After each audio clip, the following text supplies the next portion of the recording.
दोस्तों, आज मैं बहुत खुश था। वह क्या था कि आज मेरे मामा की लड़की को बेटी हुई थी और मैं आज ही के दिन मामा बन गया था। वह मेरी ज़िंदगी का एक खुशनुमा किस्सा था और मैं उसी से मिलने के सिलसिले में दीक्षितपुर आया था और यह कस्बा हमारे गांव से बहुत ज़्यादा दूर था।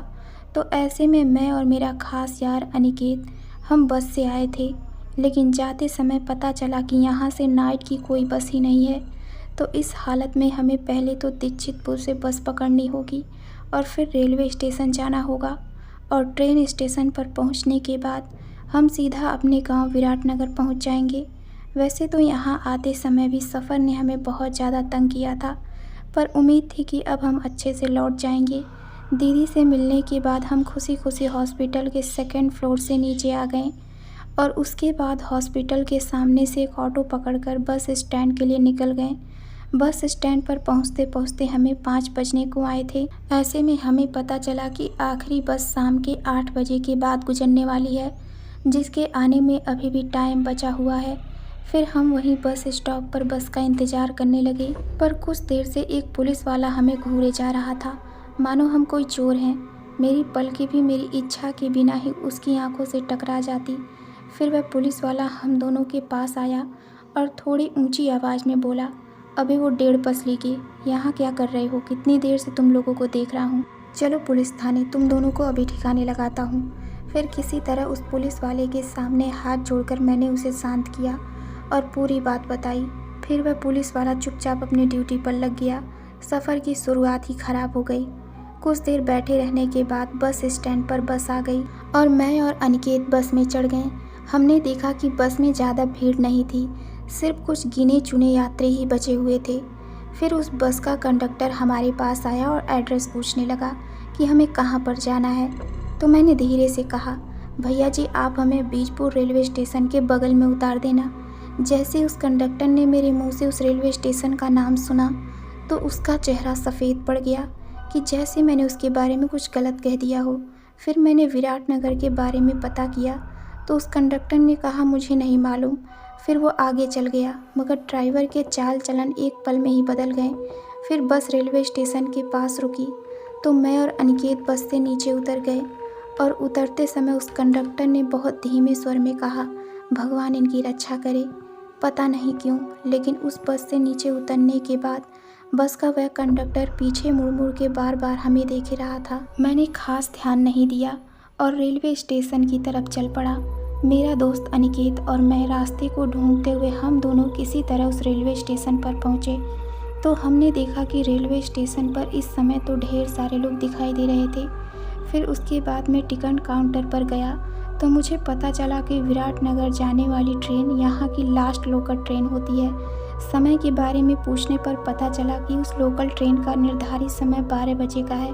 फिर मैं और अनिकेत टिकट काउंटर से एक एक टिकट खरीदने के बाद वहाँ एक लोहे के बेंच पर बैठ गए और ट्रेन का प्लेटफॉर्म पर आने का इंतज़ार करने लगे। एक जगह बैठे बैठे अब मैं तो ऊब चुका था, तो मैं उस स्टेशन के आजू बाजू में ही टहलने लगा। टहलते हुए मुझे बहुत ज़ोरों से भूख लगने लगी। अभी मैं प्लेटफॉर्म पर इधर उधर घूमते फिरते स्टेशन से थोड़ा दूर आ गया। फिर इसी बीच मेरी नज़र स्टेशन पर बने एक कंटेनर पर पड़ी तो उस कंटेनर के अंदर से अजीब सी आवाज़ आई। उस कंटेनर का नंबर 77 था। फिर मुझे कुछ कर्मचारी लोग उस कंटेनर की तरफ भागते हुए नजर आए। जैसे उन्होंने उस कंटेनर को खोला तो उन्हें बहुत तेज़ झटका लगा और उनके शरीर से कटकटाने की आवाज़ आई, जिसे सुनकर मैं थोड़ा सा डर गया। तभी मेरे पीछे पीछे अनिकेत भी उसी जगह पर आ गया जहाँ मैं खड़ा था। तभी मैंने अनिकेत को उस कंटेनर की तरफ देखने को कहा और इतने में ही मेरी आँख में मुझे बहुत तेज़ जलन हुई और मैं अपनी आँख को मसलने लगा। ऐसा लगा मानो मेरी आँख में कोई छोटा मोटा जहरीला कीड़ा घुस गया हो। जब मैंने अपनी आँखें खोली तो मैंने देखा कि अनिकेत पटरी के बीच में पड़ा था और ट्रेन कभी भी आ सकती है। अनिकेत की दशा देखकर ऐसा लग रहा था मानो किसी ने उसे बहुत मारा हो। तभी पटरियों में एकदम से कंपन होने लगी। मुझे इस बात का अंदाज़ा लग गया था कि ट्रेन आ रही है और वह अनिकेत को कुचल कर आगे बढ़ सकती है। इससे पहले ही मैंने अनिकेत को सहारा दिया और उसे पटरी के ऊपर से नीचे उतार लिया। फिर ट्रेन बहुत ही स्पीड से निकल गई और पटरी के बीच में खड़े कुछ मजदूरों को एकदम से कुचल दिया। तभी मेरे मुंह से एक तेज़ चीख निकल गई। मेरा पूरा शरीर थरथराने लगा और ऊपर से अनिकेत तो पहले से ही घायल पड़ा था। फिर एक बार मैंने उस कंटेनर की तरफ देखा तो मुझे एक बहुत ही तेज़ रोशनी दिखी और उस तेज़ रोशनी के असर से मेरी आंखें फड़फड़ाने लगी और मुझे अपनी आंखों में बहुत तेज़ जलन हुई। मैं फिर से अपनी आंखें मसलने लगा और अब की बार जब मैंने अपनी आंखें खोली तो अनिकेत का एक पैर पकड़े मैं उसे घसीट रहा था और मैं उसे पटरियों के बीच ले जाने की कोशिश कर रहा था। यह सब देखकर मेरा तो होश ही उड़ गया था और तभी मैं घुटनों के बल बैठ गया और अनिकेत से बोला, भाई तुम ठीक तो हो ना? और यहाँ हो क्या रहा है? मुझे कुछ भी समझ नहीं आ रहा है। अनिकेत ने कहा, चाहे कुछ भी हो जाए तुम अपनी आँख मत मसलना और उस कंटेनर की ओर मत देखना। मैं अनिकेत से और कुछ पूछ पाता इससे पहले मुझे दोबारा अपनी आंखों में बहुत तेज जलन होने लगी। मैंने अपने हाथ को कसकर पकड़ लिया ताकि मैं आँख ना मसल सकूं। हर बार की तरह इस बार भी थोड़ी देर आँख में जलन होने के बाद वो थम गई। जब मैंने अपनी आँखें खोली तो इस बार सब कुछ वैसा ही था जैसे कि पहले था। अनिकेत अभी भी घायल पड़ा था। अनिकेत दर्द से तड़प रहा था और उसकी हालत मुझे डरने पर बेबस कर रही थी। मैंने अनिकेत को सहारा दिया और उसका हाथ पकड़कर उसे पटरियों से दूर किया। मदद पाने के लिए मैंने बहुत आवाज़ लगाई मगर मेरी आवाज़ किसी के कानों तक नहीं पहुंच पाई। तभी एक आवाज़ आई, तुम लोग यहाँ पर क्या कर रहे हो? फिर जब मैंने पीछे मुड़कर देखा तो मैंने पाया कि यह स्टेशन का कोई कर्मचारी ही था। तभी वह बोला, तुम्हें पता नहीं है इस कंटेनर के पास आना सख्त मना है, अब भुगतो तो अपनी मौत को। इतना बोलकर वह आदमी हवा में छूमंतर हो गया। तभी मैं अपने गले को टटोलने लगा क्योंकि मैं हमेशा अपने गले में दुर्गा माता का लॉकेट पहन कर रखता हूँ, लेकिन आज गले में कुछ भी नहीं था। शायद उस पुलिस वाले ने जब मेरा शर्ट पकड़ा था तब वो खुलकर नीचे गिर गया था। अभी मैं यही सब सोच रहा था कि तभी मुझे उन पटरियों से थोड़ा आगे एक बस खड़ी दिखी और उस बस की लाइट जल रही थी। यानी कि स्टेशन पर पहुंचने से तो अच्छा था हम इस बस में ही बैठ जाते, जो होगा वो देखा जाएगा। और यही सब सोचकर मैंने अनिकेत को पकड़ा और उसे लेकर उस पुरानी सी बस के अंदर चढ़ गया। अनिकेत के कपड़े खून से भीगे हुए थे, उसके सर में गहरी चोट लगी हुई थी। तभी हम दोनों पटरी के पास वाले सड़क के पास पहुँचे। वह सड़क काफ़ी कच्ची सड़क थी। खैर हम उस बस में चढ़ गए तो हमने देखा कि आधी बस में लोहे के कुछ पार्ट्स रखे थे और उन पार्ट्स को देखकर लग रहा था मानो यह बस किसी यात्री के लिए नहीं बल्कि किसी पार्ट्स डिलीवरी के लिए चलती है।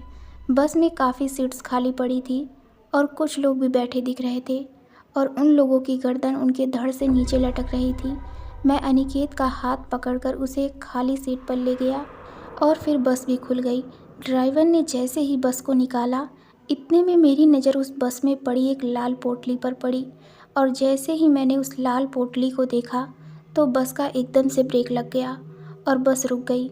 और पता नहीं क्यों लेकिन फिर बस के अंदर लगी लाइट एकदम से फ्लिप करने लगी। जैसे ही लाइट ऑन ऑफ हो रही थी तो सब कुछ मानो एक पल के लिए दिखता तो दूसरे ही पल आंखों से एक तेज़ रोशनी निकलने लगती, यानी बस की कोई भी वस्तु नज़र नहीं आ रही थी। फिर 1 मिनट के लिए पूरी की पूरी बस के अंदर अंधेरा छा गया। वो अंधेरा कुछ समय के लिए टिका और फिर अचानक उस बस की लाइट फिर से ऑन हो गई और इस बार मैंने देखा कि बस में बैठे सारे के सारे मुसाफिर लोग अब गायब हो चुके थे। सभी यात्री अब नज़र नहीं आ रहे थे। उस लाल पोटली के पास एक महिला बैठी थी जिसके बाल लाल कलर के थे। फिर मेरे और अनिकेत के ऊपर कोई चीज़ मंडराने लगी और धीरे धीरे हम उनके अंदर फंसने लगे। हमें एहसास हुआ कि यह उसी औरत के बाल हैं जो बहुत ही ज़्यादा लंबे हैं। उसके बाद मेरा दम घुटने लगा। अब मुझे बेचैनी हो रही थी और मेरी सांसें अटकने लगी। मैं बेबस होकर उस औरत से अपनी जान की भीख मांगने लगा तो उस औरत ने कहा कि तुम लोगों को ये लाल पोटली किसी भी तरह 77 कंटेनर के अंदर पहुंचाना है और अगर तुम ऐसा नहीं कर पाए तो ये पोटली तुम्हें आग से जला देगी। मैं इतना ही सुन पाया। फिर हम दोनों की सांसें फूलने लगी और फिर हम बेहोश हो गए। थोड़ी देर के बाद जब मेरी आँख खुली तो मैंने देखा कि हम खुले आसमान के नीचे सड़क पर पड़े थे और हमारे बगल में वो लाल पोटली थी। मैं अच्छे से जानता था कि अगर हमने इस लाल पोटली को ठिकाने तक नहीं पहुंचाया तो फिर आज हमारी मौत पक्की है। स्टेशन यहाँ से ज़्यादा दूर नहीं थी, उसकी रोशनी अभी भी दिख रही थी। एक मुसीबत से पीछा छुड़ाया तो फिर दूसरी मुसीबत गले पड़ गई शायद हमें इस बस के अंदर बैठने के लिए मजबूर किया गया था। फिर हमने ना चाहते हुए भी उस लाल पोटली को उठाया। उसके अंदर ज़्यादा वज़न तो नहीं था, लेकिन मुझे यह भी मालूम नहीं था कि इसके अंदर है क्या। एक बार के लिए जब मैंने पीछे पलट कर देखा तो मैंने पाया कि वह बस अब एक खंडहर है, जहाँ पर कुछ समय पहले मैंने उस बस की हेडलाइट को जलते हुए देखा था।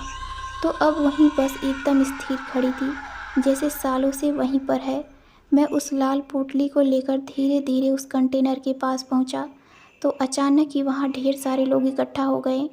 ऐसा लग रहा था मानो वो सभी यहाँ के मज़दूर हैं, लेकिन उन सभी के कपड़े फटे हुए थे और उनकी गर्दन उनके धड़ से नीचे लटक रही थी। और जैसे ही उन सभी की नज़र मेरे हाथ में दिख रही उस लाल पोटली पर पड़ी तो वे एकदम से मेरे ऊपर टूट पड़े। वो सभी उस लाल पोटली को छीनने की कोशिश कर रहे थे और उन सभी की ताकत के सामने मैं किसी तिनके के समान था। तो मैंने उस पोटली को वहीं गिरा दिया और जैसे ही वो पोटली नीचे गिरी तो उसके अंदर से एक मरा हुआ बच्चा बाहर निकला। मैं उन्हें सिर्फ देखता रहा और फिर मेरी आंखों के सामने अनिकेत यह सब कुछ देख नहीं पाया और वहीं पर बेहोश हो गया।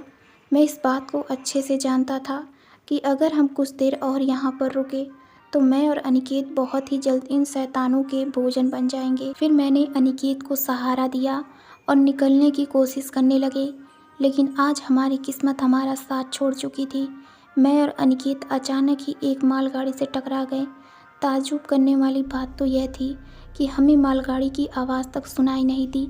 इत्तेफाक कहें या भगवान का उपकार कि हम दोनों मालगाड़ी से टकराकर पटरी से नीचे गिरे और उसी कंटेनर 77 के सामने हम बेहोश हो गए। दोस्तों, फिर जब मेरी आँख खुली तो इस घटना को 9 महीने बीत गए थे। 3 महीने हॉस्पिटल और 6 महीने घर पर बिताने के बाद मुझे होश आया। उस दिन हम दोनों मरते मरते बचे, लेकिन आज तक मैं उस कंटेनर और उस महिला की असली कहानी को बिल्कुल भी नहीं जान पाया और ना ही मैंने उसे जानने की कोशिश की। तो दोस्तों, आपको ये कहानी कैसी लगी हमें कमेंट में ज़रूर बताइए। तो मिलते हैं एक नई डरावनी कहानी में। धन्यवाद।